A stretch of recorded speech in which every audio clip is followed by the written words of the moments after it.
అనగనగా కైలాసలోని మంచుతో నిండిన ఉదయం. ఓ చిన్న పిట్ట చల్లని రాయిమీద వణుకుతూ కూర్చుని ఉంది. మంచు రెక్కలపై పడుతూనే ఉండటంతో అది ఏం చెయ్యాలో తెలియక బాధపడ్డది.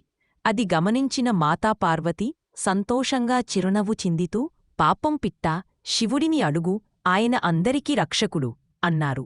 పిట్ట చిన్న రెక్కలను అణచుకుంటూ శివుడి పాదాల దగ్గరికి వచ్చింది. మృదువుగా కూజిస్తూ తన బాధను తెలియజేసింది. భగవాన శివుడు కరుణతో చిరునవ్వు తన చెయ్యిని పైకెత్తి, హృదయం శుద్ధిగా ఉంటే ఎవ్వరూ బలహీనులు కారా అని చెబుతూ ఒక వెచ్చని కాంతిరశ్మిని పిట్టపై ప్రసరించాడు. పిట్ట వెంటనే వేడి అనుభవించింది. కాని శివుడు అక్కడే ఆగలేదు. కైలాసం చుట్టూ ఉన్న మంచును కొద్దిగా కరిగించి ఒక చిన్న వెచ్చని ప్రదేశంను సృష్టించాడు.